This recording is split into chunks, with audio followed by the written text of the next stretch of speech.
Hello. Good morning, everyone. Very happy to be here in Kyiv.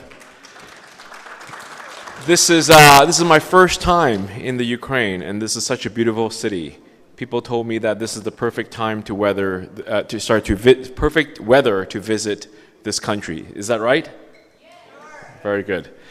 So I'm very happy to be here, and I'm here to talk to you about Bitcoin, impact of Bitcoin, ownership, control, and freedom. Is this a good topic? Okay, good. So how many here actually own Bitcoin or other crypto assets? Let's see a raise of hands. That's a lot of people. But what about everyone else? What's going on? Have you all heard of Bitcoin and digital assets? Yes? Okay. Good. Well, so I won't introduce all the details, but I'm going to talk about the impact of it. So I've been in the industry for the last 7 years, since 2011. That's when I first got exposed to Bitcoin. Learned about it from my brother, Charlie Lee. And since then, I started mining. I first started mining Bitcoin in 2011. And I started buying it a few years later. Like many of you, I didn't buy it early enough. So with Bitcoin and digital assets, we know about all the blockchain stuff, but I'm really going to talk about how it's a new ownership model. A new ownership model for Bitcoin, the control aspect of it for the money system, and also freedom in terms of what does it mean for freedom of money, okay? So let's get started. Ownership model. Ownership model is a topic where how do you have ownership of things? Think about everything you own, whether you're a millionaire, whether you're a crypto millionaire, or whether you're just a working person, you would own things, either the clothes on you, the eyeglasses you wear, your mobile phone. Some of you own homes, some of you own cars, some of you might even own gold coins, and if you collect red wines or other things. Is that right? But how is it different? So basically we look at how ownership is done today.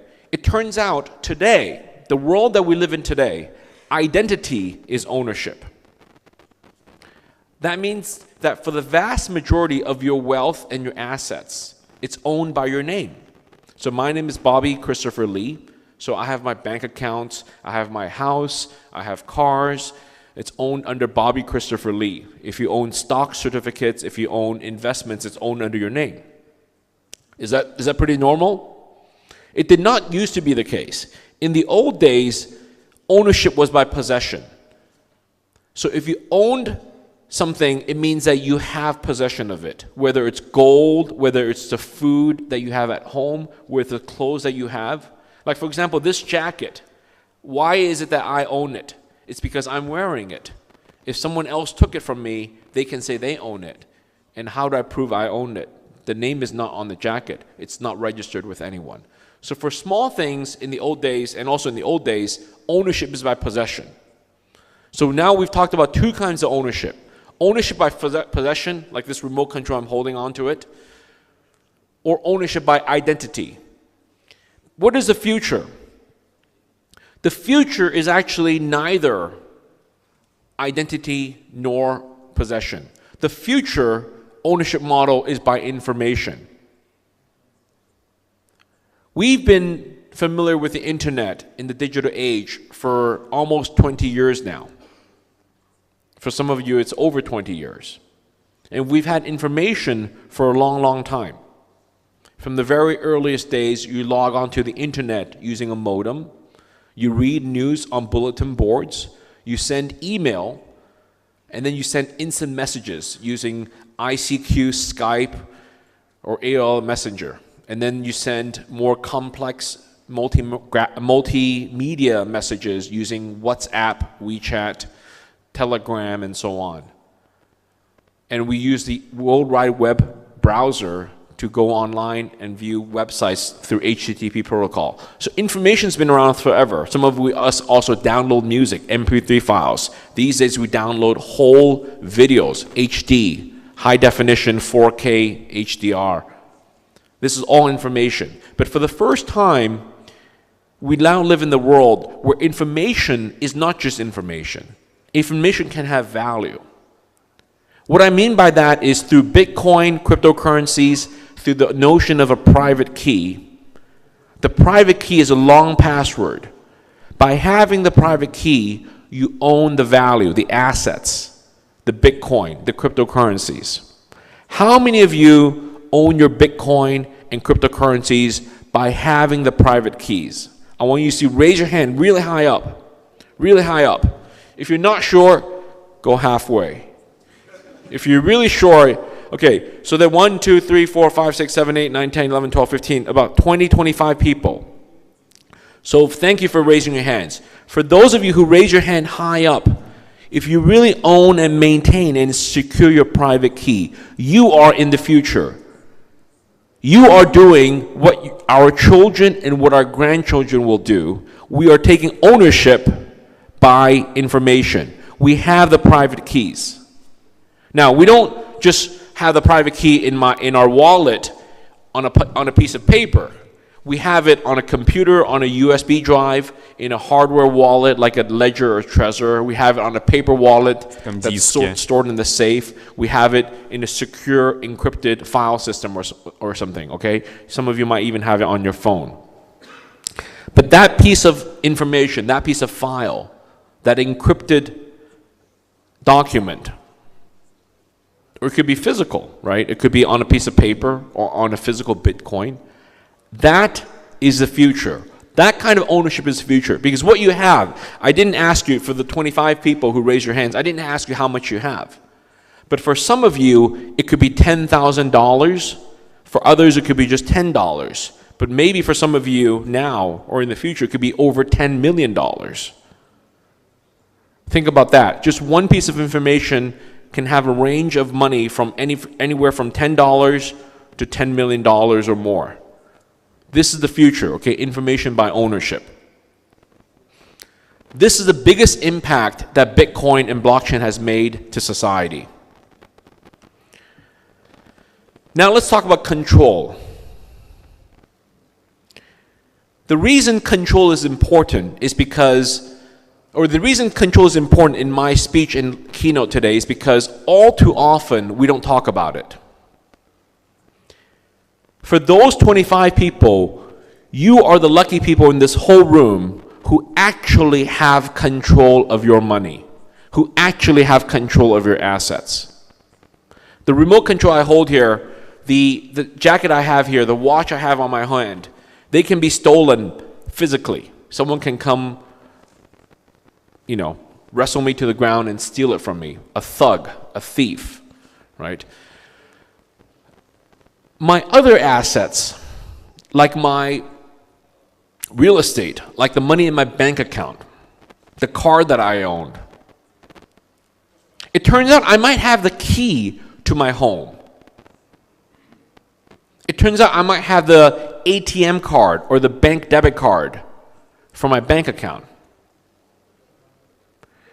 It turns out that I might actually have my car parked in my garage. I have the car key. But in the end, the ownership of those things is actually not in my sole control. How many of you had episodes where you go to a bank to initiate a wire transfer? They ask you so many questions, it almost feels like they don't want you to transfer the money out. How many of you have experiences at a bank receiving a wire transfer? And they ask you so many questions about where the money came from, it's almost like they're going to freeze the account. How many of you have been in countries where they don't allow you to buy homes or restrict you from buying more than one home? I live in such a country in China today. They don't allow you to buy more than one home. By not allowing me to buy more than one home, it's actually causing you, the homeowners, to have your home prices be suppressed because you can't sell it for as high a price. How many of you have loans on your cars or other things where they can confiscate it because you made a late payment? So in many ways today, in our society today, we don't actually have control over our things. So let's talk about it. In the financial system, where there's bank accounts, credit cards, other asset classes, even online payment systems like PayPal, WeChat Pay, Alipay. It turns out they have full control of your money. WeChat Pay. How many of you heard of WeChat Pay? It's a payment system in China. It's kind of like PayPal, Venmo, and other payment systems. It turns out, for some reason, they had a limit. You cannot do transfers of over 200,000 yuan. That's roughly $30,000, 30,000 euros. In 1 year, no more transfers exceeding 200,000, 30,000 euros. I did not know until I passed that limit last year. And after I passed that limit, I can't use it anymore. They say, sorry, you can't use it because you've passed the limit. And I'm like, no, really, it happened to me. So this year, 2018, I'm very careful. I only send small amounts on WeChat because I don't want to pass the limit. It's very popular in China. I use it to pay for McDonald's. I could pay for anything. But I don't want to pass the limit and get locked out. So even digital assets or so-called digital goods like virtual currencies, points, hotel reward points. We're staying at the Hilton Honors. Anyone who work for Hilton here or they're outside? Okay, we can talk about Hilton, right? So how many of you belong to Hilton Honors program? Anyone? No, very few. Airline miles, right?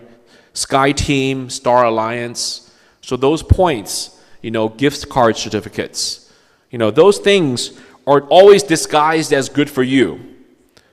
And it's good for you because why? Because the corporations have the control.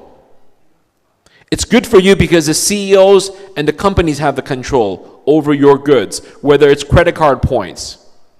In China, even my China mobile phone gives me points. I have like thousands and thousands of points everywhere. But it's really not mine, it's really them. So, banks have absolute control of your money. Did you know that? Every month, I'll talk about my small story first. Every month, I live in Shanghai. I have several bank accounts with several banks. And one of the banks is Bank of China. I don't use it very much because I use ICBC more. And Bank of China, I don't use it much, so there's no transaction in or transaction out. But I have like, a few $1,000s in there. And one day I decided, what I should do? I should sign up for a service where they send me an SMS message every time a deposit goes in or withdrawal goes out. Is that a good service? It's a great service. It tells me, it'll keep me confident about how much money is in my bank account because they don't send me statements anymore, right? So it's great. So I signed up for the service. It costs about $0.50, half a euro every month. Okay, 3 yuan, 3 RMB.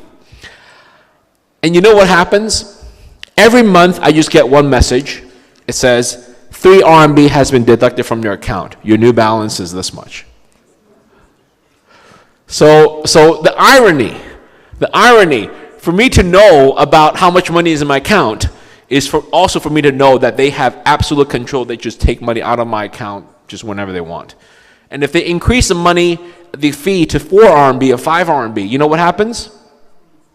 What can I do? Nothing. They'll just do it. In fact, that's what happened in Cyprus. If you recognize this image here, anyone from Cyprus? What language is on the top? Is it Greek? Is it Greek language? Greece? Same. Greek, yes. So, you know what happened. 5 years ago, at this time, in April last month, Bank of Cyprus, or rather the country, I think ran into some financial difficulties, budget reasons. And what happened was that they decided, the very good Cyprus, the politicians decided it was a good idea since they have control of the banking system and the banks. They decided, how many of you know the story, by the way? Let's see a raise of hands. Okay, so I'm talking to the rest of you who did not raise your hands, the majority. They decided that we can balance a budget and balance a deficit by just taking some money from the bank accounts. It turns out a lot of Russians had money in Cyprus bank accounts. I know maybe some Russians here, maybe not. But the point was they decided they can arbitrarily just skim 20%. from the rich people's bank account. Rich people, they can afford 20%, right? Rich people, anyone with deposits over 100,000 euros, they will take out 20%. Now, as you can imagine from the politicians, that was a great idea. We could balance the whole country, everything will work out great. Isn't that great? Any politicians here? Yeah? Yeah, great idea. Is that, great idea? But it turns out, see, just like there's only two in the room, it turns out for the vast majority of the people, that was a bad idea. It led to riots, people lining up in front of ATMs. That's a photo of people lining up in front of the ATM to withdraw their money from the bank accounts. Now, these poor people lining up really are the poor people because they probably did not have the 100,000 euros. And even they were scared. For those of you who had more than 100,000 euros, you probably knew this was coming. It was just too bad. So finally, in the end, they decided they couldn't do it because there was so much publicity and so much bad will and so much against this. So what they did instead was forced the large account holders, they took away some percentage and gave them share ownership of the bank. They forced it on the account holders. So once again, the story reminds us that even in these modern times, when banks have absolute control of your money, they can literally take money out of your account, not just 3 RMB, half a euro in my case. They could take out thousands of euros, thousands of dollars, whenever they want. So your money, as long as it's in someone else's control, it's not your money. Let's talk about value of money. We talk about money in bank accounts, but what about paper money? What about the paper money I have in my wallet? I have some euros, 100, 500 euros. This money, is this mine? Well, it turns out the paper is mine. The paper, I could keep it. I could even put it in my mouth and eat it. I could swallow it. I could hide it somewhere. But it's not the paper that matters. Is this the largest euro note or is there 1,000? This is the largest, right? So let's look at this 500 euro note. This was made in 2002. So this is already 16 years old. So I can tell you, I didn't get this 16 years ago. I got this just this year. To bring this as an example. This 500 euro note was born 16 years ago, this version. It's already lost probably more than a third of its value in the last 16 years. Meaning that when we first saw it, it could buy so much more. I know it could already buy a lot today. This is amazing amount of money. But back then, it was even worth more in terms of what purchasing power you can get with it. And you can be sure, for those of you who have children, when they grow up, this same piece of paper will be worth much less.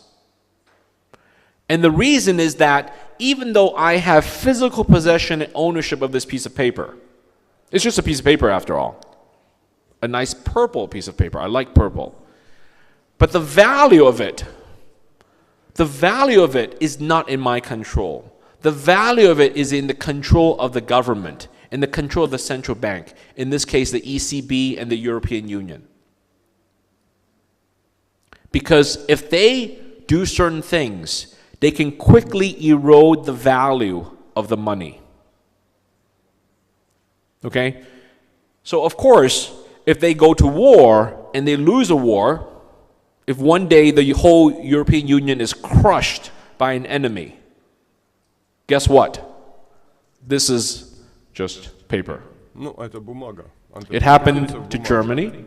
So if you look at the top left image, the German mark, the Deutschmark, the early versions, just a piece of paper in a museum, in a coin collection store. Another way it could happen is they can print more of this. When they print more of it, it's called inflation. And it happened in most recently, less than 10, 15, 20 years ago in Zimbabwe. Look at the bottom left photo. Those are real banknotes from Zimbabwe, $100 billion Zimbabwe. And that's not even the largest amount. They have like trillion, 10 trillion, 100 trillion. So today, 500 euros is the largest amount, right? If they continue inflation, if they continue to have paper money, they could even print 1,000, 2,000, and 10,000 euro notes if they have hyperinflation in the EU. Glad that Ukraine is not using euros yet, right?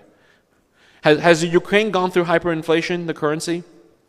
Yeah, it has? Okay, well, so you know it more than I do. But sorry, I don't have that example on the board. So Zimbabwe is a great example. Many countries have gone through hyperinflation.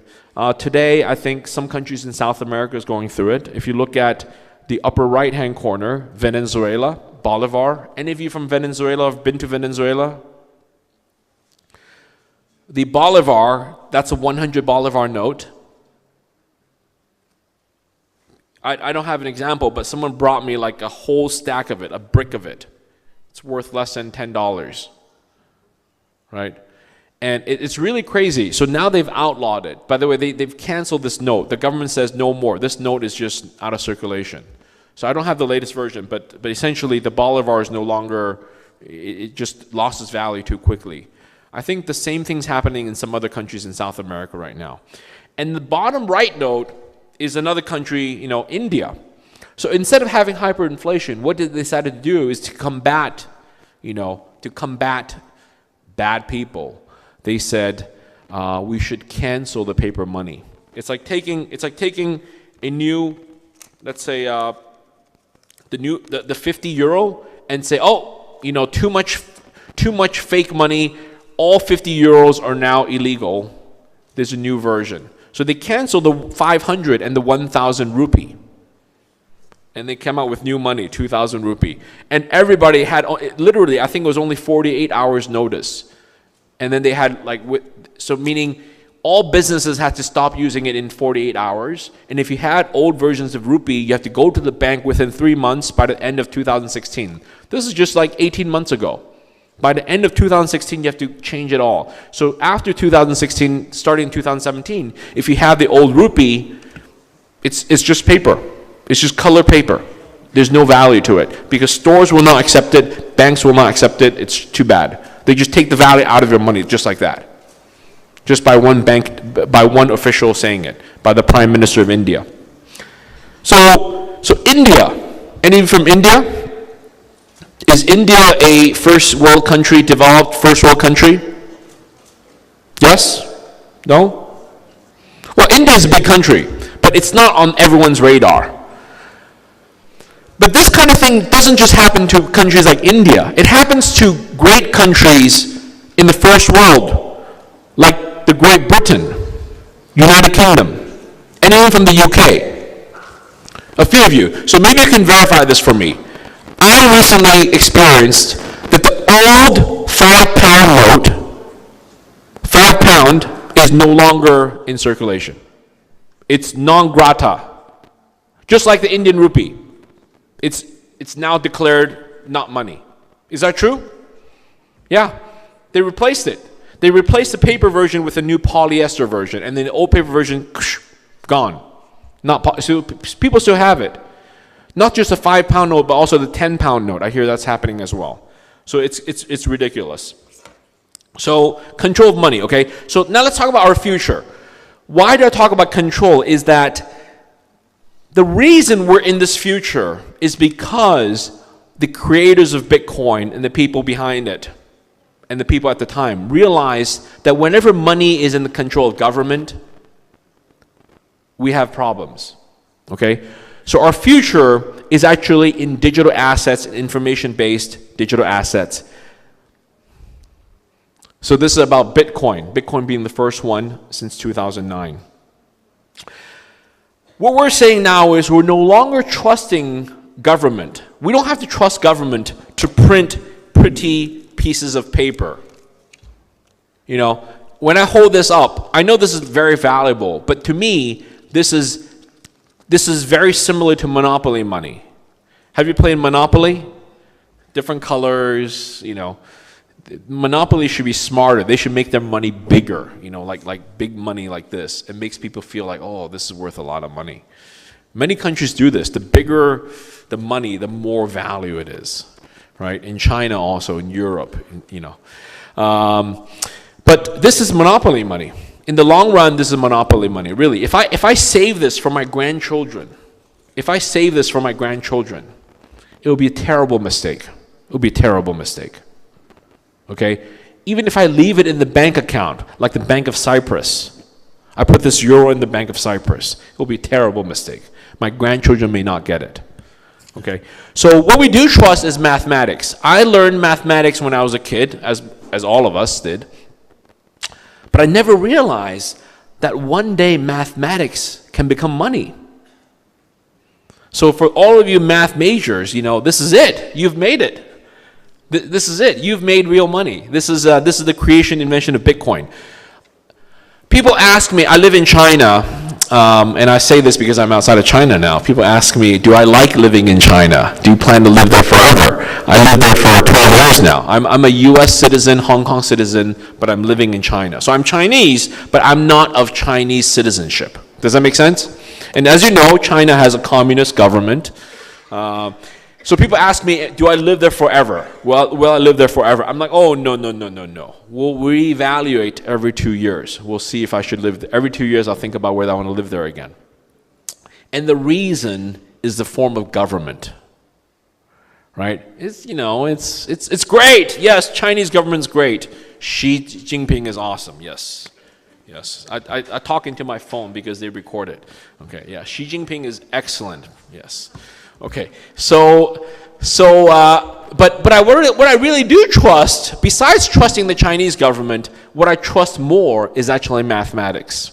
I trust that 1 + 1 = 2. I trust that 2 + 2 = 4. Right? I trust that 9 × 9 = 81. I trust that will always be true, much more than the value of these 3 pieces of paper. I trust that math will uphold itself, not just for my children, but for my grandchildren and for my great-grandchildren, and so on. And the notion of Bitcoin and cryptocurrencies is all about mathematics. It's all about cryptography. And cryptography is just mathematics.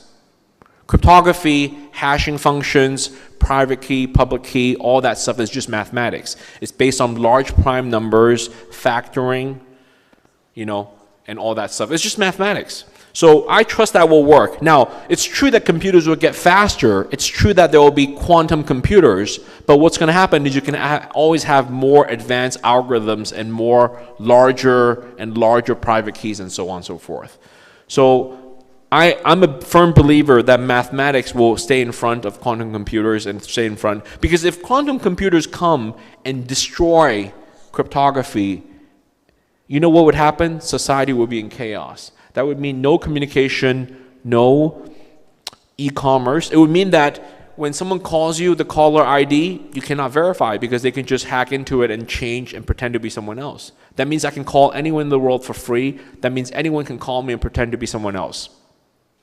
That means I can go onto any website and purchase anything using any of your accounts if I have a quantum computer. So so people ask me if quantum computers will destroy Bitcoin cryptography. Well, my answer is if it does, it will destroy society before it destroys Bitcoin. Because the rest of society with all electronics and internet communication, HTTPS, everything will be broken. Okay? So I believe that humanity will surpass quantum computing. Anyways, back to mathematics. So that's the trust, okay? So now let's talk about ownership by information. So we are in the future, by the way. Bitcoin has been around for 9 years already. Let me think about this. We're in the 10th year of Bitcoin. Next January of 2019 will be the 10-year anniversary of Bitcoin. We're in the 10th year. We're in the first decade. We're about to end the first decade. This is an amazing time. We're living the first decade of digital ownership of digital assets. And only 25 people in this whole room. You probably are the most advanced and the most forward people in all of Kyiv and the Ukraine here at the Hilton. And then only 25 of you own your own private keys. Is that right? Some of you have digital assets, but you don't own the private keys. That's called having your assets on another platform, a hosted wallet. But the point is, we are so early. We are so early. Okay? I'm so proud that, probably 20% of you raise your hands and another 25 of you actually have the private keys. You should have come to my first lecture about Bitcoin, 5-6 years ago, and I would talk about Bitcoin. It would be like silence. Bitcoin, what is that? The internet they've heard of, but Bitcoin, no. But I'm glad you've all heard of Bitcoin now. Okay, there we go. The slide is back. Okay, so the point is this. My point is that, many of us are middle age already. Who's the youngest person? Any teenagers here? Anyone under 20 years old? Anyone? Yeah, one person. Wow, oh, cool, great. Okay, anyone over 60? Over 60? Yes. Good. We have some senior citizens. That's great. Excellent. The point is this. The point is, by the way, welcome. You're early. For your generation, you're like the only two people in the whole Europe, Okay, so the point is, our children, my daughter is 1 year old. When she grows up, her classmates in high school and in college will be crypto savvy. And the definition of crypto savvy is they will know how to have a digital wallet, how to hold crypto digital assets. Does that make sense? If I have the honor ever to give a commencement speech at a university graduation or high school graduation in 20 years, and I ask how many people, how many of the students would have their own private keys, I expect everyone will raise their hands. Does that make sense? It's just like everyone today uses instant messenger. iMessage or whatever Android message uses WeChat, Instagram, uses Snapchat. The children, right? Same thing. They will all know how to hold their private keys because that's the future, okay? There's no stopping this. So, if anything, what I can convince you for this crowd today is that either after this conference or in this year, before Bitcoin hits $10,000 again, it's a chance for you to participate in the revolution of money by owning and holding crypto assets, okay? All right, let's talk about freedom. How free is it here in the Ukraine? Is this a free country? Yes? Freedom of speech? Can I say anything I want here? Anything? Except I have to go back to China, so some things I can't say. Freedom of information, right? And the term I want to coin and talk about is freedom of money. We don't talk about this because the powers that be, the companies, the governments, don't want you to know about the concept of freedom of money. Freedom of money is actually really important because freedom of money is true freedom. If a society does not have freedom of money, it's an enslaved society. Freedom of money is very simple. It's a notion that you have the freedom over your money. It's that simple. Your money is your freedom. You may think you have freedom of money. I have this money. I could do I could give it to whoever I want. But the reality is I don't have true freedom of money because earlier I told you the value of this can be sucked out. Right? The money I have in my bank account, it's not really mine. It's mine because I behave and it's mine. If I don't behave, it's not mine. I'm going to ask a sensitive question.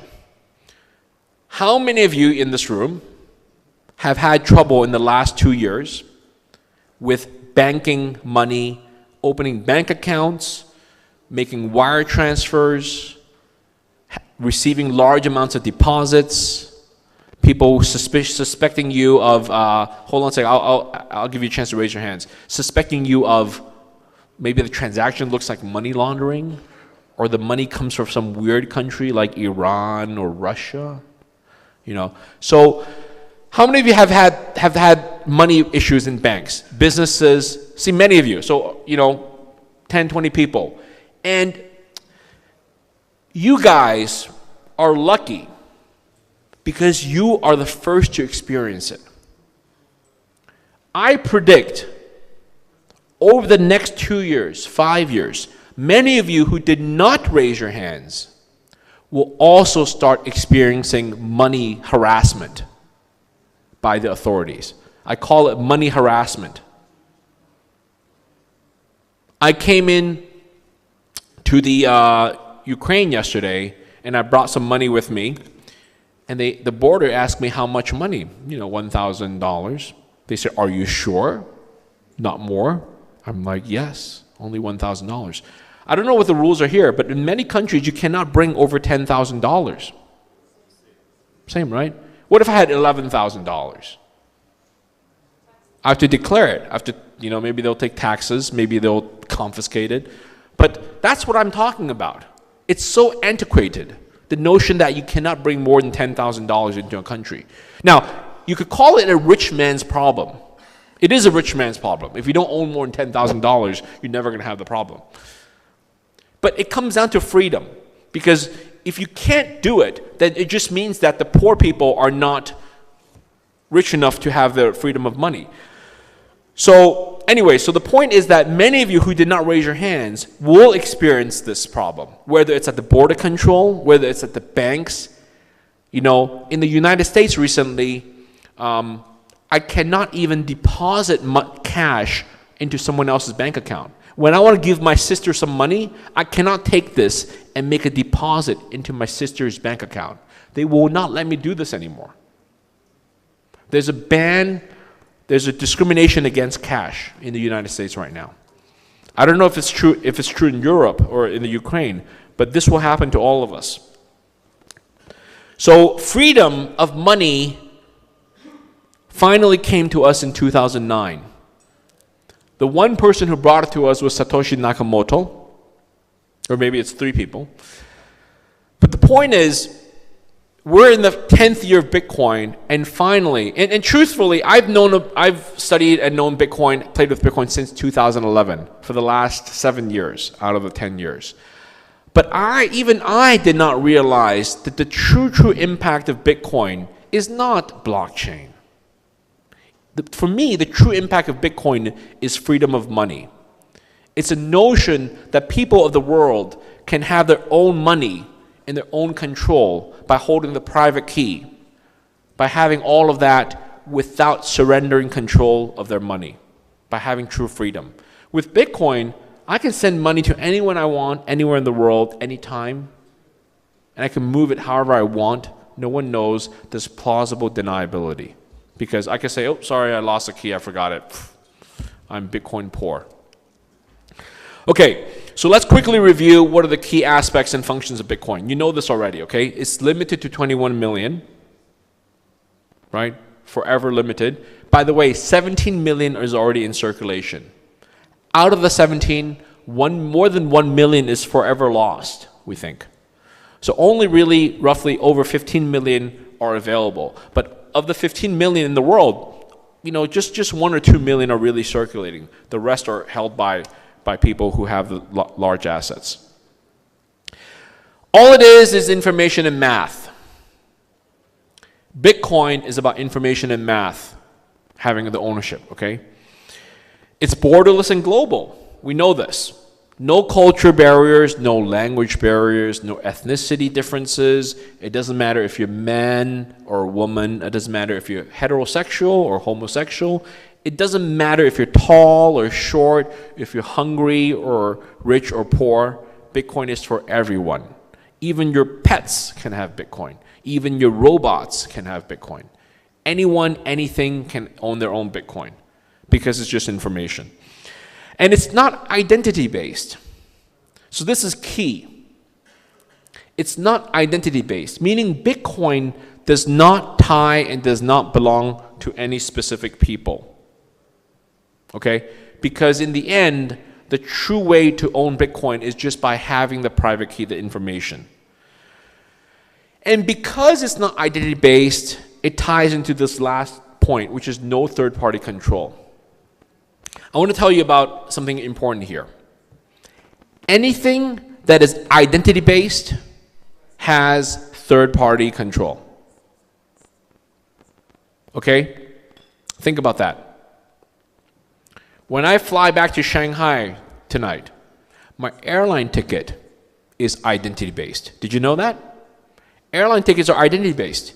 It did not used to be the case. In the old days, I remember airline tickets were written on pieces of paper. You hold it and you can just go on an airline. Train tickets, same thing, train tickets. You travel on train, you have the ticket, you can go on the train. But today in China, train tickets are identity-based. Airline tickets are identity-based. How about in Europe, in Ukraine? Train tickets, name, real name? Yeah, same.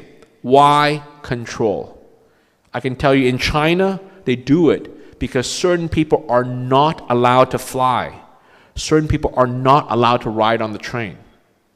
And if they see that your name is on that list, it's on a train ticket, they will not let you board the train. They will not let you fly on the plane. It's control. If you are a terrorist or a suspicious terrorist, if you are, suspected terrorist, if you are someone on the sanctions list, and you go to your bank account with your bank card and your passport, they will not let you take money out of your bank account. Right? So anything that has your name on it means someone else is in control.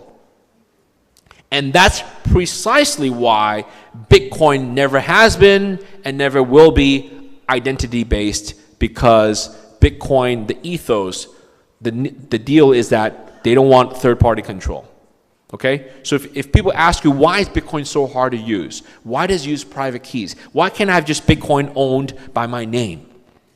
You know, for my wife, you know, if she's too difficult for her to own private keys, she's asking why can't she have Bitcoin by her name? Well, that's why.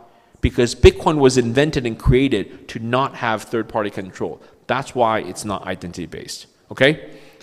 All right.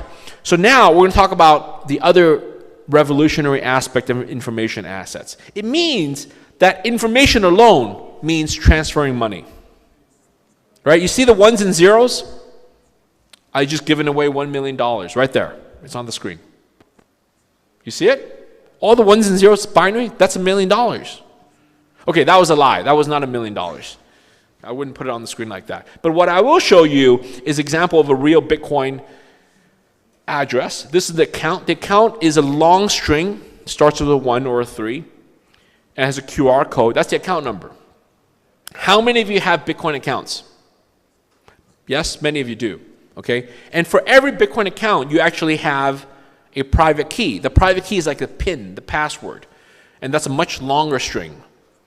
So it's a one-to-one relationship, meaning that Bitcoin is owned by this private key. Okay? So it means that this Bitcoin private key, by the way, those two are the same, okay? The private key in red will generate the Bitcoin address in blue. Okay? And this is in a communal account. So at the beginning of the speech today, I put in 100 euros into this account. Okay? So by showing you the account number, you can go check on the blockchain that there's 100 euros worth of Bitcoin on there. By showing you the private key, it's giving you authority and the option to take the money. Got it? Really? Did you take the money? Did anyone take the money yet? No? It's like this. Who wants this?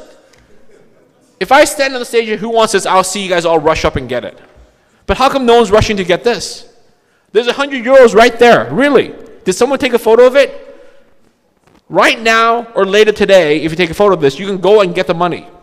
The first person that gets it will be the first person that owns it. And then once you get it, then there's no more else. I've given out over 1,000 or maybe more in euros on this account over the last year in giving speeches. I show this slide. People take photos. Some people are trying really hard. Okay. All right. No, but really, the point is with Bitcoin, not just a QR code, not just the text or take a photograph, but even through Morse code, even through binary ones and zeros, you can give money.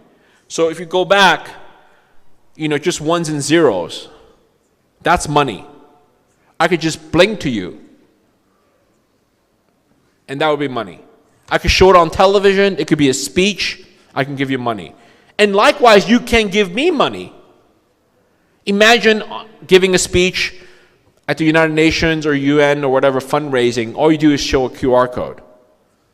By showing the QR code, anyone in the world can give me money, either for fundraising purposes or just to make me feel better. Right? So that's a power of information is money. That's the power of the information society. Okay? All right, last chance. Okay. Freedom of money. So money is now in the cloud. Money is no longer physical. Money is no longer identity. Bitcoin is about money in the cloud. So when you cross borders, did you bring money into the country or not? Well, not really. The money's always on the blockchain. My Bitcoin's on the blockchain. I didn't bring it into Ukraine.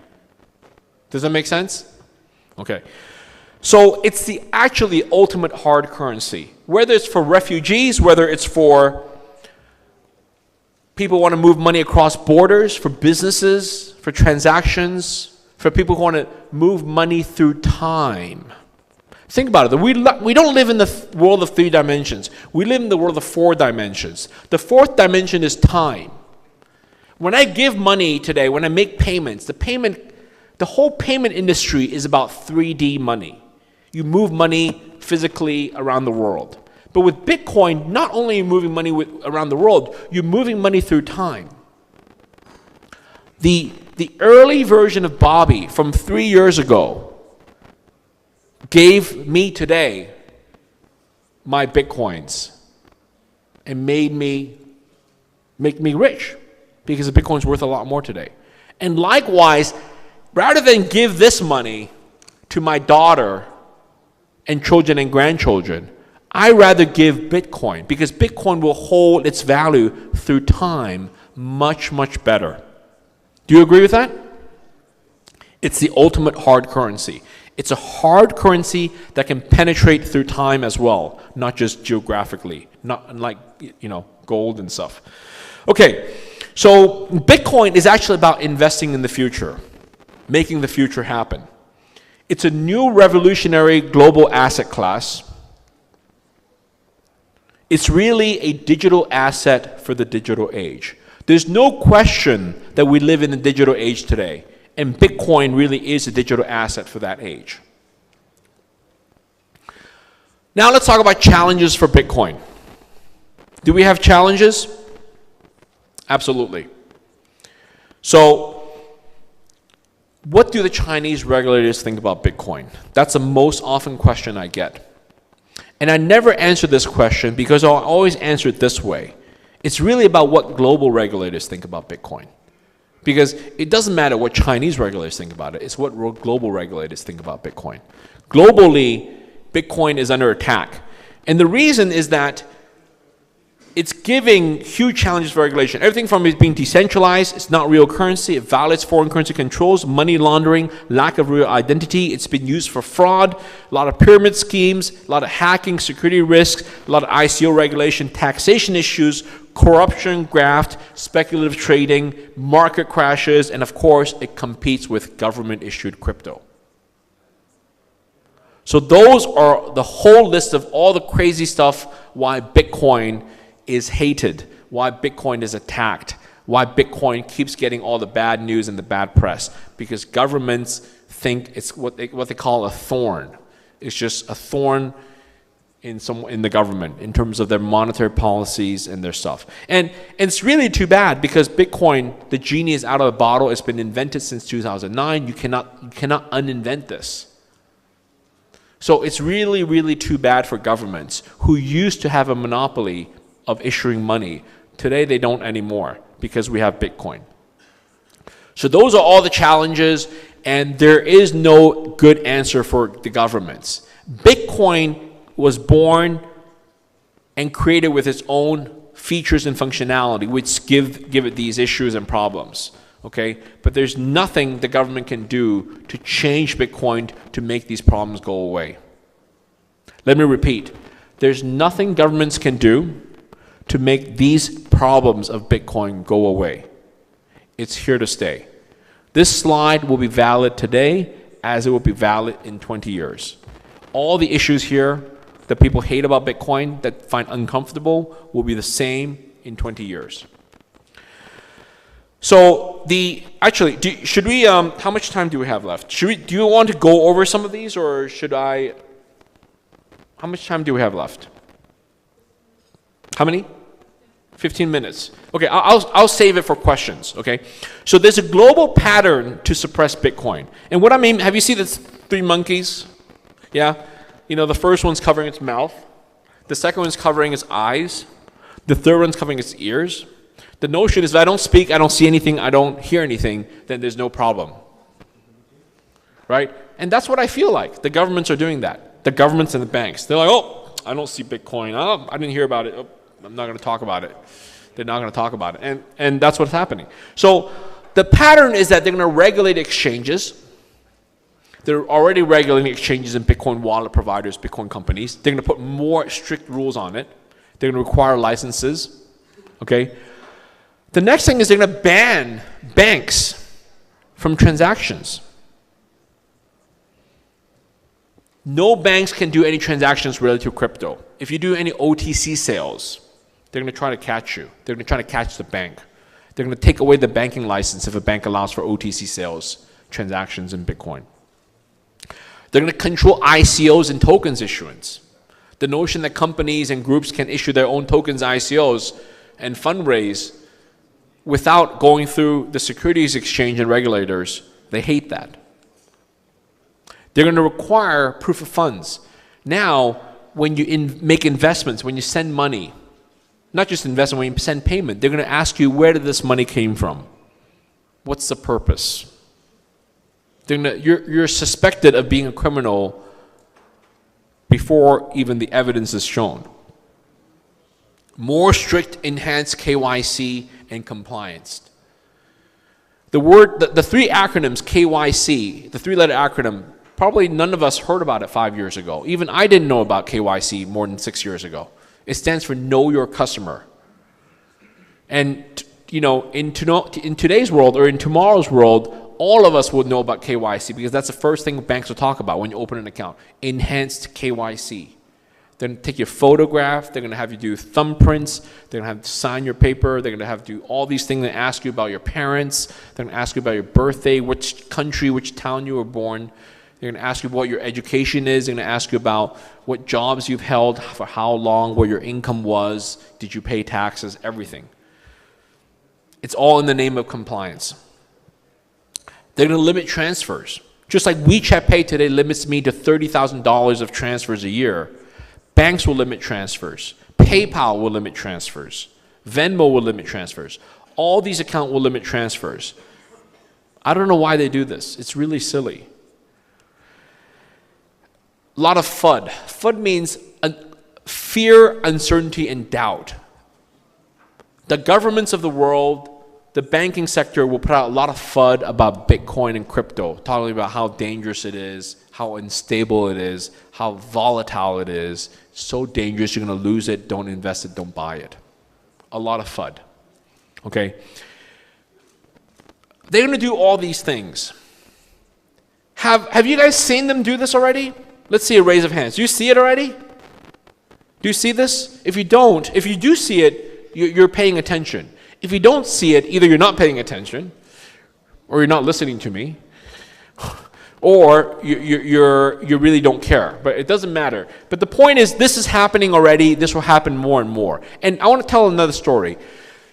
The end thing is, the more they do this, the more they try to suppress Bitcoin. It turns out people are smart. The more they do this, the more of us will move our assets to Bitcoin and crypto. I'll give you an example. In China, there's been a crackdown on OTC trading, meaning if you buy Bitcoin just between friends, You know, they send me RMB, I give them Bitcoin. Or I give them RMB, they give me Bitcoin. Right? OTC trading. You know how they stop it? First of all, they can't see the Bitcoin transaction because it's a private transaction. No one knows who sent money to whoever, who sent Bitcoin to whoever. But how they track it is, if they see a lot of activity in this bank account, a lot of money going in, a lot of money going out, they'll just freeze the bank account. They really do that. In China now, they freeze the bank account. So if you received $1,000 worth of transactions, of incoming transfer from an OTC trader, and you have $1 million in your bank account, they'll freeze the whole thing. It's like WTF. You know WTF? Yeah, exactly. What the French, but really it's like, and now it's like, ooh, I'm not going to do any OTC. I'm scared. And the more they do that, the more they do these things like freezing bank accounts and limiting transfers, the more they're going to push people to go to Bitcoin and crypto. So everything that they're doing today, limiting transfers, KYC, all this stuff is actually helping Bitcoin in the long run. I've never been so scared of the fiat money system because of all this stuff, okay? So it's crazy. In America, the English term is they're signing their own death warrant. It's like they're going to execute themselves by doing this. Okay, finally, let's talk about prices. We care about Bitcoin prices? Yes? Yeah? It's under 10,000. You have your chance. I've said this before. If you have a chance to buy Bitcoin under 10,000, don't miss it, because when you grow up, when your children grow up, they'll be like, Daddy, Mommy, why did you not buy Bitcoin when it's below $10,000? Now it's at $1.2 million. What happened? They will ask you that. It's going to go up 100 times, and they're going to ask you that, okay? So why did Bitcoin prices go up? Bitcoin's value, to the contrary of what most people think, it does not come from the endorsement, acceptance, or regulation by governments. Many people who don't understand think that, oh, Bitcoin should not be valuable because it's not endorsed by the government. Well, I have bad news for them. They're really old-time thinking. If you really understand it, Bitcoin's value does not come from the endorsement, acceptance, or regulation by governments. Rather, Bitcoin's value comes from the inherent failures, limitations, and inconveniences of the competition, of the money system, the fiat money system. So the slide before, you saw all the issues, everything they're doing to crack down on Bitcoin. The reason they're cracking down, or the reason they can crack down, is because they have control of your money, right? When my money is in the bank, they ask, oh, this happened to me. True story. HSB, a bank in Hong Kong, starts with the letter H, called me yesterday, 2 days ago in Shanghai. They say, hey, Bobby, I want to check with your bank account, annual review. They ask me for my birthday, they ask me for my, and I'm like, I'm not going to give you my birthday. I don't know who you are. They called me. They're like, are you Bobby? I'm like, yes. And they say, what's your birthday? I'm like, why would I give them my birthday? Someone just calls me on the phone saying they're the bank. I'm like, you called me. You tell me, you prove to me you're HSB, the Hong Kong bank, right? And finally, we got over that, and they asked me to verify, why did this money come in? They say, if you don't do this verification, we might close down your account. I'm like, oh, okay, you might close down my account. So see how it is? It's not equal. They might close down my account if I don't comply with their verification. It's terrible. So the more they do that, the more screwed they're going to get. Anyway, so this is why Bitcoin price keeps going up, because the value is actually tied to how the existing system is so effed up. Okay, so governments worldwide will actually do more and more to suppress Bitcoin. And this is true, but the good news is Bitcoin was designed to survive. Bitcoin was designed fundamentally to have the ability to survive all the crackdown and the force on Bitcoin. Okay, so how do you prepare for the war on freedom? Let's prepare for the war on freedom. And the way to do it is actually very simple. By holding Bitcoin, invest, hold, HODL, HODL, Bitcoin, right? This is the internet way to say how you hold Bitcoin for the long term. Okay, anyone hold Bitcoin here? HODL Bitcoin? Yes, yes. All right. So when you do that, you are fighting against the war on freedom of money. Avoiding some mistakes, okay? I'm going to tell you about 4 ways to avoid some mistakes about how to invest in Bitcoin. Would you like that? This is my last topic. Yes? Yes? Yes. Okay, maybe some of you made some of these mistakes. We're going to see, okay? So, here we go. The top 4 mistakes. The first one is indecisiveness to make the investment. How many of you have been indecisive in buying Bitcoin and crypto assets? Yeah, indecisive? You miss out? Did not buy early, think too much, worry too much. Yeah, I made that same mistake. So we're in the same boat. Number 2 mistake is not buying enough in the early days. In 2016, I was telling people to buy Bitcoin. They're like, oh, no, I don't know, I'll think about it. And now, 2 years later, Bitcoin has gone up 10 times, 20 times. They were not decisive, they didn't buy enough. Okay? Anyone make that mistake, number 2? Yeah? See, this mistake, people don't want to talk about. Like, yeah, I made the mistake. I don't want to raise it high up. It's very embarrassing. Number 3, this is also very embarrassing. You sell after a small gain. Who has made 10, 20% and they sold their assets? They sold their Bitcoin, Ethereum, and so on. Yeah? It's also embarrassing. You know, you didn't wait for the whole value to go up, okay? So don't make the mistake, okay? So with Bitcoin, if you only make not just 10%, even 100% or 300%, don't sell. 5 years ago, 2013, when I was attending business school in China, in Shanghai, CEIBS, I told my whole class, 50 people, to buy Bitcoin. It was $100. Some people listen to me, they buy it. And then when it got to $300, they sold everything. They're like, Bobby, thank you. I made 3 times my return in 3 months. I'm like, what? You sold it? They're like, yeah, I'm so happy. I sold it. And today, Bitcoin's at $8,000. So, so you hold, right? So, okay. Lastly, by the way, for number 3, my advice for you is if you don't make 100 times, don't sell it. At least 100 times. Lastly, don't sell after panic crash. So this advice is only relevant, it was, after December, January, after panic crash. Don't sell after panic crash, okay? All right, thank you. So you guys made some, okay, so let's summarize this, okay? The impact of Bitcoin is about ownership, control, and freedom, okay? So I think we have some time for questions. So thank you very much. Follow me on Twitter. The number of followers is also my price prediction for Bitcoin, Bobby C. Lee. Thank you.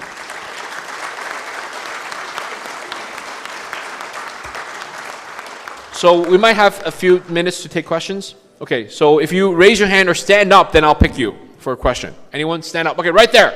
All the way over there, gentlemen. Microphone, okay, perfect. Try again. Hello.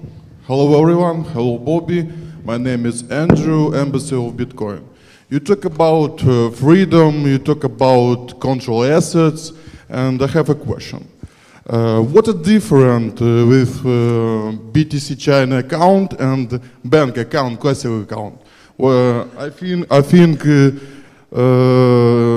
if you have a limit, if you have a control of my assets, when I give you my assets, you control it. Yes, very good. I'll talk about that. Yes. So it is ironic. By the way, I sold the company. I was a creator, founder of BTC China, BTCC. And it is ironic. I fully admit our company as an exchange is a centralized platform. When you come to buy and sell Bitcoin, you deposit money, you deposit Bitcoin. You are surrendering control of your Bitcoins to us as a company. I admit that. So it is ironic. However, that's the only way that works for you to buy and sell Bitcoin. So my recommendation has always been, do not keep your assets on exchanges other than when you need to buy and sell. If you want to buy, you put money onto the exchange, you deposit money, you buy the Bitcoins, and you take it out. All it takes is 1 or 2 days. And if you want to sell Bitcoin, you have to give them the Bitcoins first. And then you sell it, and you turn to money, you take the money out. So I follow that rule, and I think all of you should still follow that rule. However, centralized Bitcoin exchanges are here to stay because that's the only way for citizens, people to buy and sell Bitcoin using fiat money in every country, every locale, every market. Thank you. Good question. Yeah.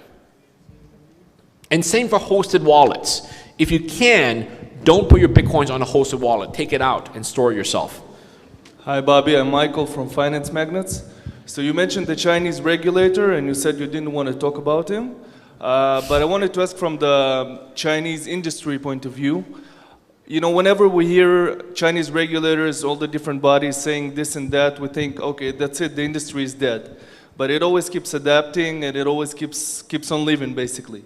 So what do you think, first of all, what do you think about the future of the Chinese industry, the Chinese-based companies? And how seriously should we look at what the regulators say or do if the industry basically keeps adapting and keeps finding loopholes and ways to survive? Yeah, so it's a great point.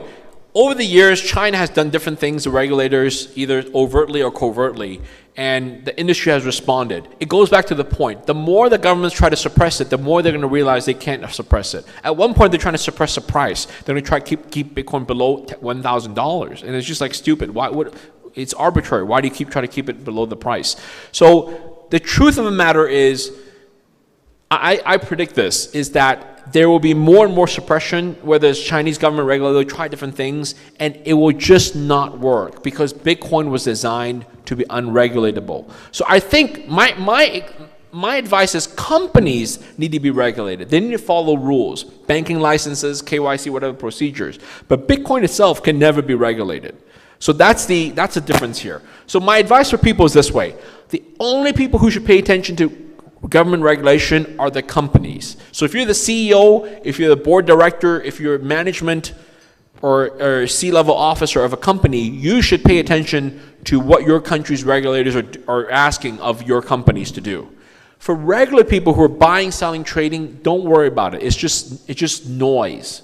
It's just noise. So when government regulation happens in a certain country, the Bitcoin price goes down or go up, don't worry about that. Don't get caught up by the noise. Yeah. Okay, next question. Stand up. The first one is stand up. You got to stand up. That way I see you. If you okay, behind in the black jacket. Yes, you first. Hi, my name is Rajiv. I'm from India. You mentioned that paper money over the years loses a lot of value.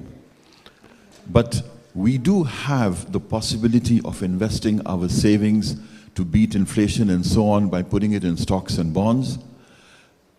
With Bitcoin, my question is the following.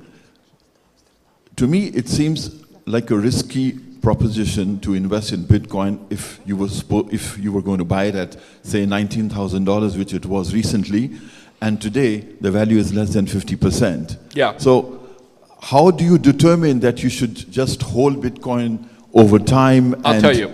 Yeah. It's also risky. It's trading on the international market, so there is a certain amount of risk there, and a big risk, if I may say so. Yeah. Let me answer this way. So, by the way, I advocate holding Bitcoin, but I diversify my assets. So I have real estate, I have stocks, I own a car, I have gold. So I own different things. So I'm not saying I put all of my wealth in Bitcoin. Okay, so that's first thing. So about stocks and bonds, I think it's great to own all those things. About risk, about the price. Here's the answer for you. It's all about time horizon. If you're investing for 6 months, do not buy Bitcoin. Okay, if your time horizon is 6 months, the only good investment is a bond. Even stocks are not a good investment for 6 months. Real estate is a terrible investment for 6 months. Does that make sense? But if your horizon is 3 years, stocks might be good, but real estate, not sure. If your investment is 10 years, real estate is good. The bond will not be as good. But investment horizon is 20 years or longer, Bitcoin is definitely good. I'm not saying the others are bad, but Bitcoin is definitely good if you have an investment horizon of more than 10 years or 20 years.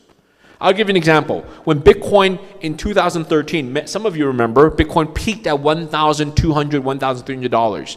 And then after the Mt. Gox crash, it went down to 400, 500, 600, and stayed there for 2 years. When Bitcoin was at $500, people thought, oh, what a bad investment. I bought in at $1,200, now it's only $500, I should sell everything. Did people do that? Some people did. Did they ask me for advice? They didn't ask me for advice, or they did not listen to me. I say hold it. Right? So when it went from 1,200 to 500, you held it. 3 years later, it's at $8,000. Are you complaining? No. But just December, 6 months ago, it was at $19,000. So from $19,000 to $8,000, you feel horrible. You feel horrible, right? But don't feel horrible. Just hold it. Right? Because one day it's going to surpass $19,000. You know, I mean, I'm not giving I don't want to give investment advice, but my personal belief is it's going to pass $19,000. And when you look back, you're like, oh, I'm glad I held it. What's the difference? For example, today if you could have bought Bitcoin at $120 or $60, would you complain what price you bought it at? Not really. Yeah. Thank you for your question. Okay, next question. Stand up, stand up. If you stand up, you can ask a question. You got to stand up. Or unless you can't stand up. Okay, there you go. So, Mr. Lee. Yes, hi. Nice to meet you in Ukraine. My question will be very simple.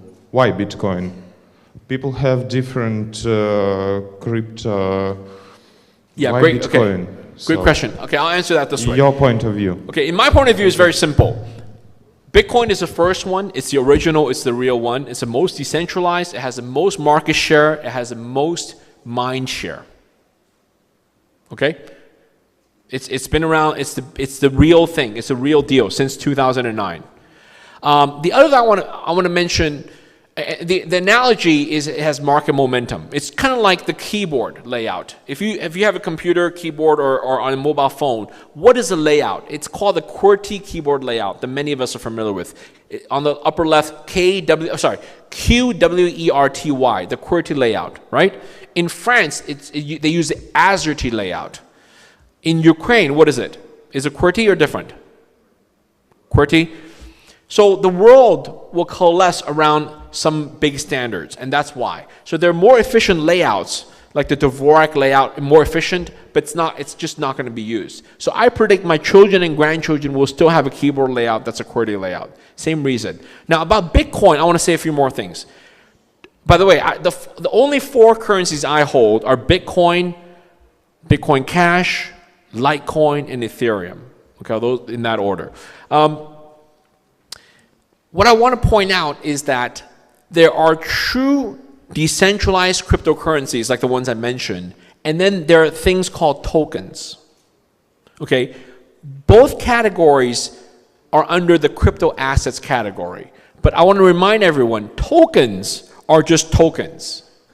There are investment tokens, ICOs, either utility or equity tokens in a specific project, in a specific business, in a specific thing. So just be careful. I want to point out that if you invest in tokens, don't confuse that with investing in true decentralized crypto assets. Okay? So just make that distinction. All right, question, you want to stand up? Okay, that gentleman first. He was first. Over there. You got to be faster. Mr. Lee, yes. Thank you very much. I've got a question. How do you think what be with the Bitcoin when then the last block will be mined? What's the question? What about the last block? How? What will be with the Bitcoin when the last block will be mined? What will be the price of the Bitcoin, or when will that happen?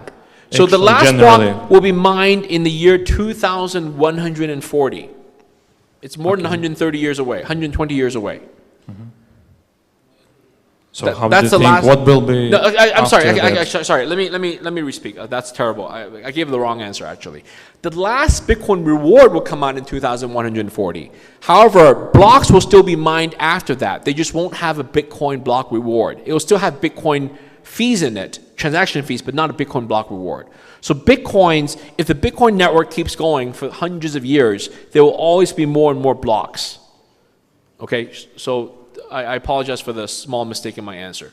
But the last reward for the 21 million Bitcoin will come out in 2140, around then. Is that the question? Okay, good, thank you. Okay, next question, stand up.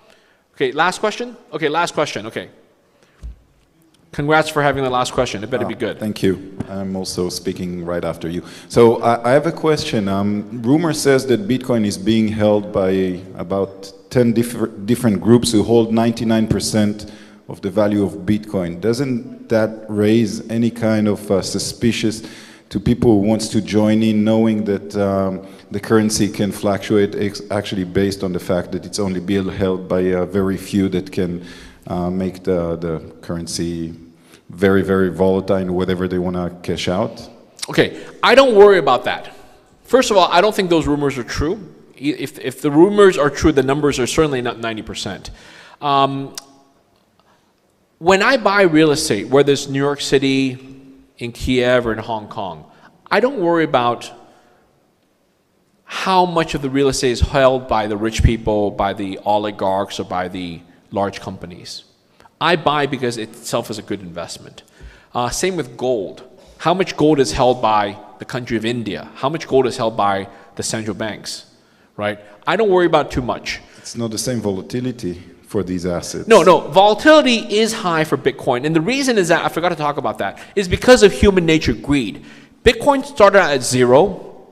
If the ultimate price of Bitcoin is $10 million, okay, today it's at $8,000. Do you think it will go up a straight line to $10 million over 40 years? Will it be a straight line? No. It won't be a straight line because of human nature greed and fear. If we know it, what's going to happen is the price will go way up to 10 million because we know it, and then people will say, maybe not, and it'll come crashing back down. And then people will say, maybe yes, it'll go back up. You see my point? It's all about, there'll be some people more greedy, some people more fearful, and it'll just go like this. And because today Bitcoin is so small, it's only $150 billion. For $150 billion, a large company come in and do what? And buy up a huge amount of Bitcoin, the price will go up. Or a large holder will come and sell Bitcoin, the price will go down. But when Bitcoin is at $150 trillion, you know, no one can touch it. It'll be very flat at that time. So that's my answer. And the other reason I forgot to tell you is we're measuring Bitcoin in something called the US dollar, which itself is a losing value proposition. So when you measure something in a shorter and shorter measurement, then it becomes taller, right? So it's very volatile for those reasons, okay? All right, thank you very much. It's a pleasure to be here.